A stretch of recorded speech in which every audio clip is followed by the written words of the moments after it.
ఆంధ్రప్రదేశ్లో జగన్ ప్రభుత్వ హయాంలో తిరుమల తిరుపతి దేవస్థానం చైర్మన్ గా వైవి సుబ్బారెడ్డి బాధ్యతలు నిర్వహించిన సంగతి తెలిసిందే. ప్రస్తుతం ఆయన వైసీపీ రాజ్యసభ సభ్యుడిగా ఉన్నారు. కాగా టీటీడీ చైర్మన్ గా ఉన్నప్పుడు భారీగా నిధుల దుర్వినియోగం జరిగిందని, అలాగే అన్య మతస్థులకు ఉద్యోగాలు ఇచ్చారని, లడ్డూ తయారీలో నాణ్యతకు తిలోదకాలిచ్చి నాసిరకం నెయ్యిని కొనుగోలు చేశారని వైవి సుబ్బారెడ్డిపై టీటీడీ నేతలు ఆరోపణలు చేశారు. ఈ నేపథ్యంలో కూటమి ప్రభుత్వం ఆయనపై విజిలెన్స్ ఎన్ఫోర్స్మెంట్ విచారణకు ఆదేశించింది. ఈ నేపథ్యంలో వైవి సుబ్బారెడ్డి ఏపీ హైకోర్టును ఆశ్రయించారు.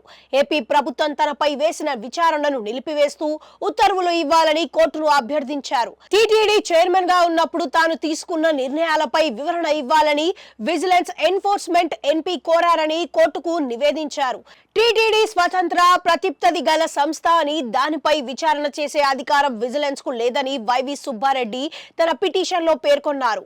నాపై ఉన్న ఆరోపణలేంటి, అందుకు సంబంధించిన వివరాలు ఇవ్వాలని కోరితే విజిలెన్స్ ఎస్పీ స్పందించలేదు. నా వివరణ లేకుండానే విచారణ పూర్తి చేశారు అని వైవి సుబ్బారెడ్డి తన పిటిషన్ లో అభ్యంతరం వ్యక్తం చేశారు.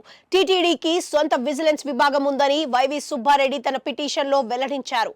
ఈ నేపథ్యంలో తనపై ప్రభుత్వం వేసిన విజిలెన్స్ ఎన్ఫోర్స్మెంట్ విచారణను రద్దు చేయాలని కోర్టును అభ్యర్థించారు.